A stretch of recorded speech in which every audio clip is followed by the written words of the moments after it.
What if the place you called home turned into the backdrop of a gruesome tragedy? This is the haunting story of the Bever family, a story that reveals how darkness can take root even in the most unsuspecting homes. The Bever family lived in a quiet suburban neighborhood in Broken Arrow, Oklahoma, a community known for its peaceful streets and friendly neighbors. But behind the walls of the Bever home, a nightmare was taking shape, one that would leave an indelible mark on this close-knit community. The Bever family seemed like the picture-perfect American family. David and April Bever were dedicated parents raising their 7 children. David worked at a call center, while April was a stay-at-home mom, devoted to homeschooling their children and managing the household. From the outside, the Bever family seemed close-knit, even if a bit reclusive. They kept to themselves, rarely interacting with neighbors or participating in community events. This was largely due to their strict, conservative lifestyle. The children were homeschooled and had limited contact with the outside world, leading some to describe the family as isolated.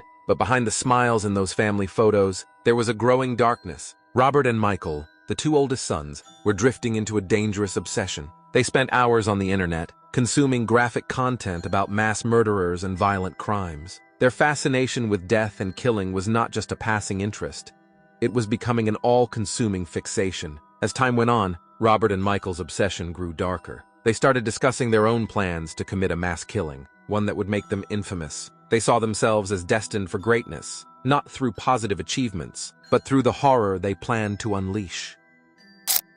It was a hot summer night on July 22, 2015. The Bever family had dinner together, and the house slowly quieted down as the younger children were put to bed. To an outsider, it was just another peaceful evening in suburbia. But inside the Bever home, something unimaginable was about to happen. For months, Robert and Michael had been preparing for this night. They had collected knives, hatchets, and other tools they intended to use in their massacre. They had even discussed plans to continue their killing spree after murdering their family, hoping to become infamous across the country. Their plan was cold and calculated. They decided to start with their parents, believing that without them, the younger siblings would be easier to overpower. They crept into their parents' bedroom, armed and ready to kill. David and April Bever were sleeping when Robert and Michael struck. In the dark silence of the night, they began their attack, stabbing their parents repeatedly. David and April tried to fight back, but they were no match for the brutal assault. The attack was vicious, with over 40 stab wounds between the 2 of them. David's final moments were spent trying to protect his wife, but their fate was sealed. But the nightmare was far from over.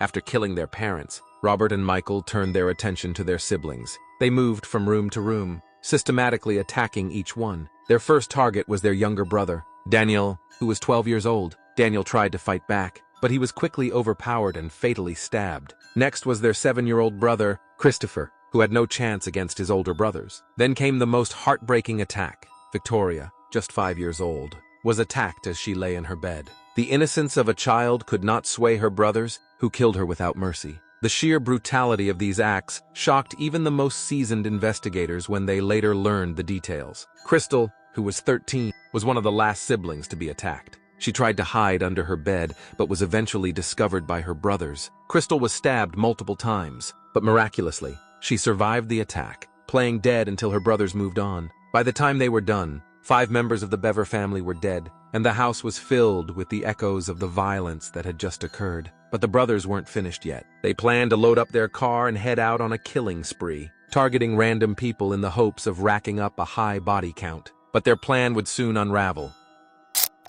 In the midst of the chaos, Daniel, the 12-year-old, had managed to make a desperate 911 call. Whispering into the phone, he told the operator that his brothers were attacking his family. He was terrified, but he knew this was his only chance to get help. But Daniel's bravery was met with a tragic end. As he spoke with the dispatcher, Michael discovered him and ended his life. The call abruptly ended, leaving the dispatcher with only a chilling clue as to what was happening inside the Bever home. The 911 operator tried to call back, but there was no response. The call had lasted just a few minutes, but it was enough to send police racing to the scene, hoping to stop whatever horror was unfolding inside the house. The Broken Arrow police responded quickly to the call. Officers were on the scene within minutes, but they had no idea what awaited them behind the doors of the Bever home. The house was dark and silent as officers arrived. They approached with caution, knowing only that there had been a violent attack. As they entered the home, the scene that greeted them was one of unimaginable horror. Blood was everywhere. The walls, the floors, the furniture, nothing was untouched. the officers found the bodies of David, April, Daniel, Christopher, and Victoria scattered throughout the house, their lives brutally taken in what had become a massacre. But amidst the carnage, there were survivors. Crystal, though severely injured, had managed to crawl to a phone and call for help after the brothers had moved on, along with 2-year-old Autumn, who was unharmed but deeply traumatized, were found hiding in a closet. The officers quickly secured the scene, knowing that the killers could still be nearby. As investigators arrived, they began to piece together the horrific events of that night. The evidence told a story of premeditation, brutality, and a complete lack of remorse from the killers. They soon realized that this wasn't the work of an outsider. It was a crime committed by the very people who were supposed to love and protect their family. As the investigation progressed, it became clear that the perpetrators were still at large. But they didn't remain free for long. With the neighborhood on high alert, officers quickly fanned out, searching for any sign of Robert and Michael Bever. The search led officers to a wooded area behind the Bever home. There, hiding among the trees, they found Robert and Michael. They were covered in blood and still carrying the weapons they had used to slaughter their family. The brothers were arrested without incident, and the full scale of their plan began to unfold during their interrogation. In the days following their arrest, Robert and Michael were interrogated separately. Both brothers remained eerily calm as they recounted the events of that night, showing no remorse for their actions. Robert, the older brother, took the lead during the questioning. He described in chilling detail how they had planned the murders, inspired by mass killers they had read about online. Their goal was not just to kill their family, but to continue their killing spree across the country, targeting random victims in a quest for infamy. Michael, though younger, was just as complicit. He admitted to his role in the murders and confirmed that they had been planning the attack for months. The brothers saw this as their way of escaping what they perceived as a mundane, controlled life at home. To them, this was their twisted version of freedom. The detectives working the case were stunned by the cold, calculated nature of the brothers' plan. They had left behind detailed notes and drawings outlining their intentions, including maps of their planned killing spree routes. This wasn't a crime of passion or a sudden outburst of violence. It was a meticulously planned massacre.